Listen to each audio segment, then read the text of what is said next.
She showed up pregnant claiming it was mine. The DNA test burned my whole world down.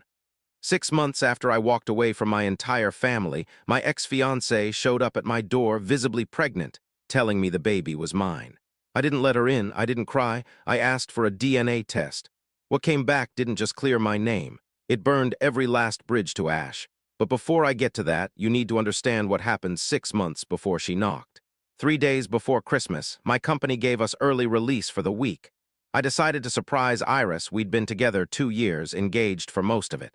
The venue was booked. The invitations had already gone out. I walked into our bedroom and found my younger brother Marcus in bed with her.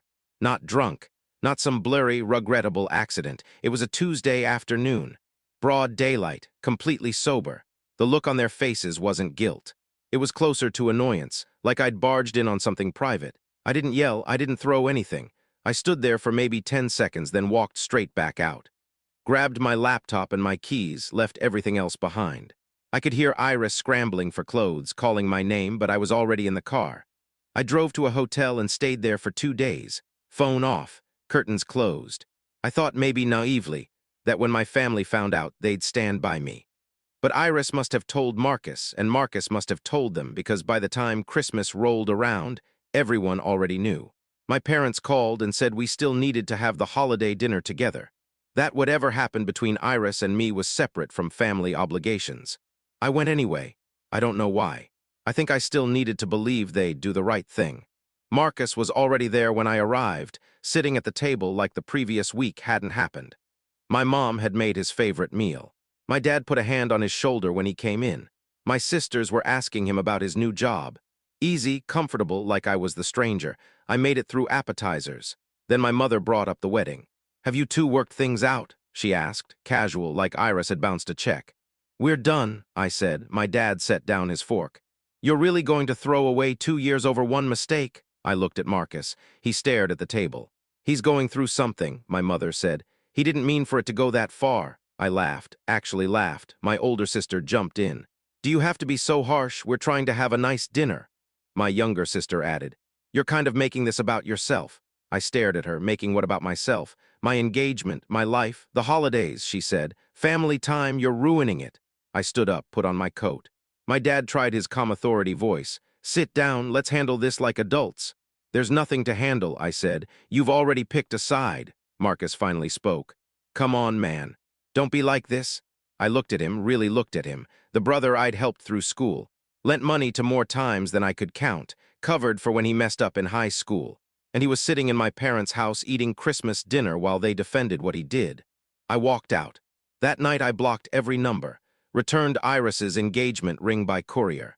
Within a week, I'd moved into a smaller apartment across town, paid 2 months up front in cash, and told my boss I needed to go remote for a while. He didn't push. The first month was brutal. I won't pretend otherwise. Couldn't sleep, couldn't eat, worked 16-hour days just to keep my head quiet. But somewhere around month 3, I started feeling human again. Joined a gym, took up woodworking. By month 6, I had a routine work, gym, dinner, sleep, and it held. No drama. No one asking me to forgive people who hadn't earned it, just me rebuilding on my own terms. And then on a Tuesday evening 6 months later, someone knocked on my door. I checked the peephole, and everything I'd built suddenly had a timer on it. Keep watching. I got home from work around 7 that Tuesday. Heated up leftovers, poured a drink, settled in to watch the game. Then someone knocked. I wasn't expecting anyone. I looked through the peephole. Iris was standing in the hallway, visibly pregnant, crying. I didn't open the door right away. I just stood there and watched her through the peephole. She was maybe 5 or 6 months along, wearing one of those flowy maternity tops, hair pulled back, no makeup, which meant the tears looked completely real. Smart, deliberate. She knocked again. "Please, I know you're home. I saw your car." I opened the door, didn't step aside, didn't invite her in, just stood in the frame with my arms crossed. "What do you want?" Her lip trembled. Good actress, I'll give her that. "Can I come in just for a minute?" "No," she blinked. Hadn't expected that. "I need to talk to you. It's important." "So talk." She glanced down the hallway like she was worried about the neighbors hearing. Another calculated move. I didn't budge. She exhaled, that kind of breath you take before a rehearsed speech. "I made a terrible mistake. What happened with Marcus, it wasn't what you think. He took advantage of me when I was in a vulnerable place. He manipulated the situation. I know that doesn't excuse it, but I need you to understand I never wanted to hurt you. I waited. The baby, she said, hand going to her stomach. It's yours from before everything happened. I'm due in 3 months and I don't know what to do. Marcus won't help. My parents aren't speaking to me. I'm alone and I'm scared and I need you. The tears came right on cue. If I hadn't spent 6 months replaying every lie she'd ever told me, I might have believed her. But I had. Prove it, I said. She looked up. What? Prove the baby's mine? DNA test. Her eyes went wide. You don't trust me? No. The word sat between us. She tried a different angle. Do you know how much those cost? I can't afford. I'll pay for it, I said. Prenatal paternity test, non-invasive. You can get one done as early as 7 weeks. You're what, 5 months? 6. Plenty of time. That's not the point. That is the point. You show up at my door 6 months pregnant, asking for help, and you expect me to take your word for it? I leaned against the door frame. After what happened in my apartment with my brother. Something flashed across her face, anger, real and quick, before the sad mask slid back into place. I came here because I thought you were a decent person, someone who'd do the right thing. The right thing is a DNA test, and if I say no, then you leave and we never speak again. She stared at me. I could see her working through her options. The tears weren't landing. The victim angle wasn't working. She switched to bargaining. Okay, fine, but can we at least discuss this inside, like adults? No. Why are you being so cold? Because 6 months ago you destroyed my life. You don't get warmth. You don't get understanding.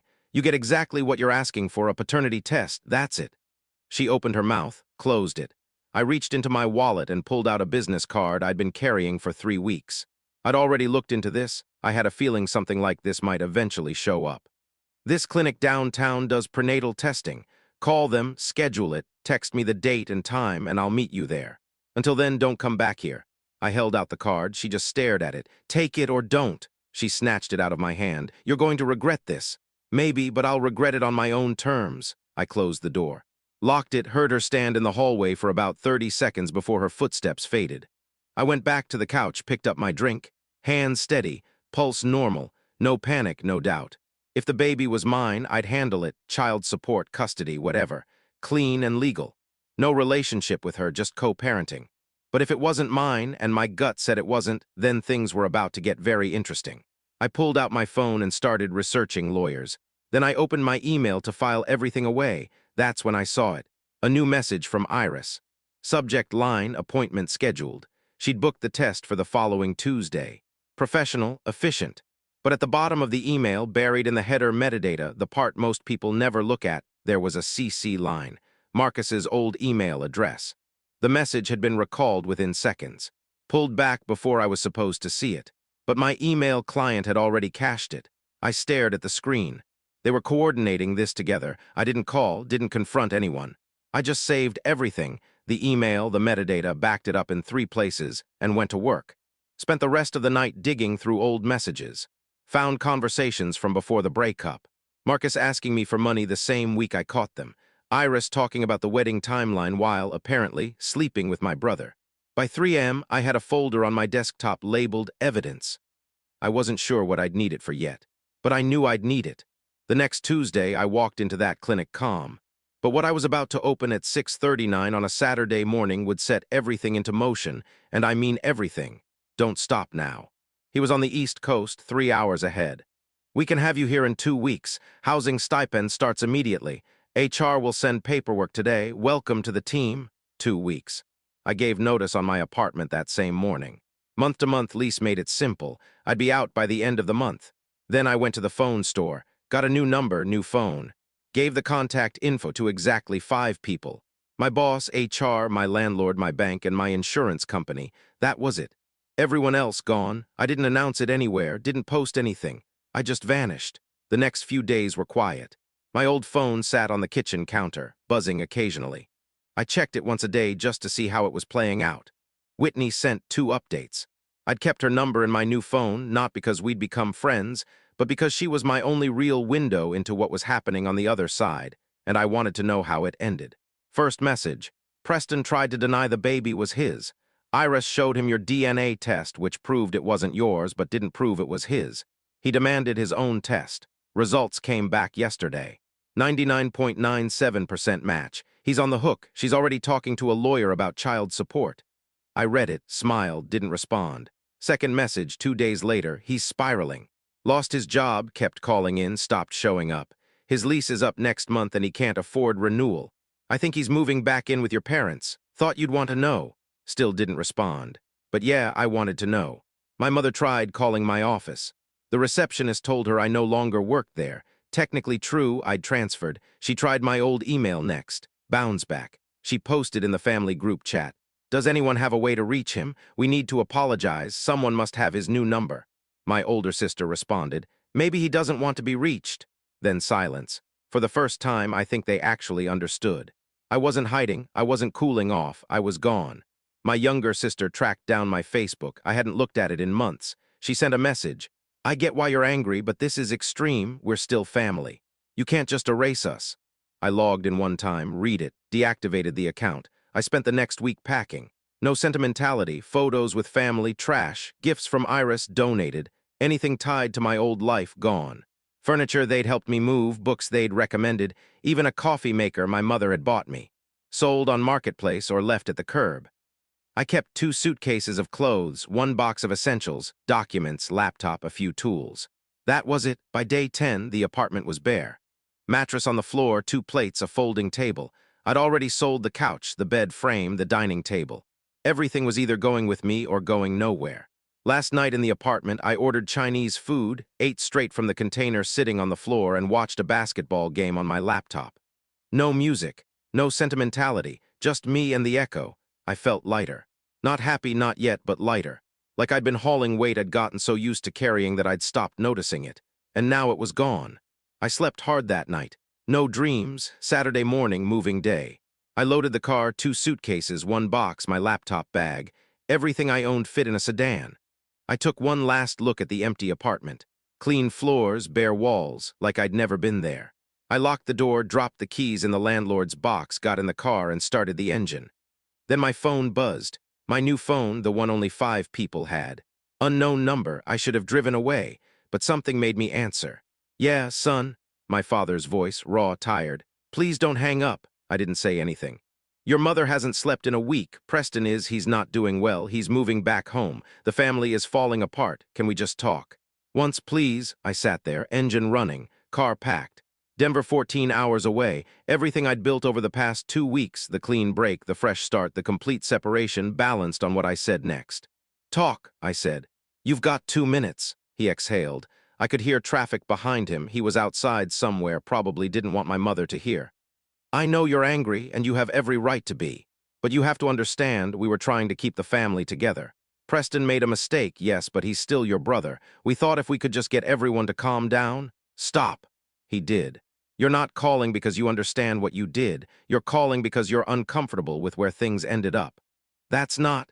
Yes, it is. You're not sorry you defended him. You're sorry it blew up in your face. You're not sorry you told me to forgive him. You're sorry I actually left. Silence. Mom is crying because she misses having everyone in the same room, not because she understands she made the wrong call. Preston is struggling because his choices caught up to him, not because he learned anything. And you, I paused. You're calling because the family looks bad now, because people are asking questions, because you can't pretend everything is fine anymore. That's not fair. You're right, it's not. None of this has been fair. I came home early and found my brother in my bed with the woman I was going to marry. That wasn't fair. I showed up to Christmas hoping for some support and got told I was ruining the holidays. That wasn't fair. Iris showed up at my door trying to get me to take responsibility for a baby that wasn't mine. That wasn't fair either. He didn't respond. You chose him, I said. Every single time you had a chance to do the right thing, you chose him. You told me to get over it, to forgive him, to think about the bigger picture.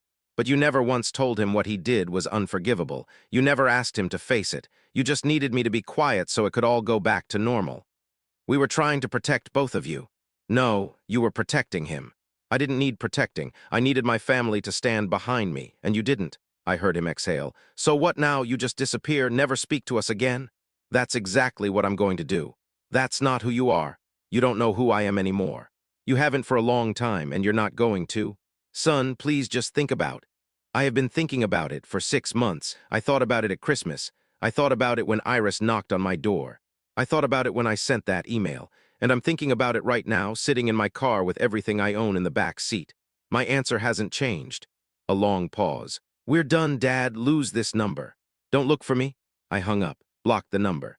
Turned the phone face down on the passenger seat, put the car in drive. The drive to Denver took 14 hours. I stopped twice for gas and coffee, slept for a few hours in a rest stop outside Omaha because I was too tired to keep going, then woke up at dawn, stretched, and kept moving. Somewhere around hour 10, crossing into Colorado, I realized I was smiling. Not because I'd won something and not because I'd gotten revenge. Just because I was driving towards something instead of away from it. Denver was clean, fast-paced, and completely indifferent to my past. The job was demanding long hours, steep learning curve, but I liked it. My coworkers were friendly without being nosy. Nobody asked about my family. Nobody dug into where I'd come from. I was just the new hire from the Midwest who worked hard and kept to himself. I lived in corporate housing the first month. Small, furnished apartment, temporary. Spent my free time getting to know the city, found a climbing gym, started going 3 times a week. Met people slowly, organically. No pressure, no history attached. 2 months in, I went on my first date since Iris. Coffee with a woman named Audrey I'd met at the gym. Civil engineer.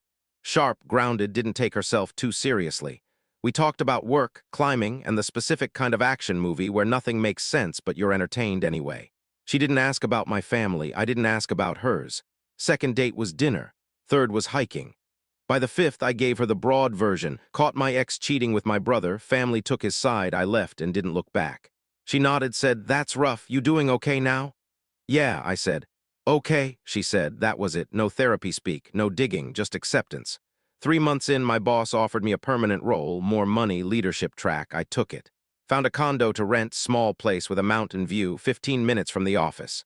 Audrey helped me move in. We spent the weekend assembling furniture and ordering pizza. Normal, easy, mine. 6 months after arriving in Denver, she became my girlfriend, official, committed. She'd met a few of my work friends. I'd met her sister. We were already talking about a hiking trip to Utah in the spring. One night lying in bed, she asked me, "Do you ever regret cutting them off?" I thought about it, really thought about it. "No," I said. "I regret believing their version of loyalty for as long as I did." She nodded, kissed my shoulder, and went to sleep. I lay there staring at the ceiling, thought about Preston, my parents, Iris and the baby, felt nothing, no anger, no bitterness, not even satisfaction, just a quiet indifference. They were strangers now, people I used to know. Whatever happened to them didn't touch me. I'd built something they had no access to. A life where I didn't have to forgive people who hadn't earned it, where I didn't have to absorb other people's failures, where I could just exist on my own terms without apologizing for it. They wanted reconciliation. I gave them consequences. The DNA test didn't just prove the baby wasn't mine. It proved that walking away had been the right choice from the very beginning. And I've never once looked back. If this story hit close to home, or if you know someone who needed to hear it, share it. And if you want to see more, subscribe. I'll be here.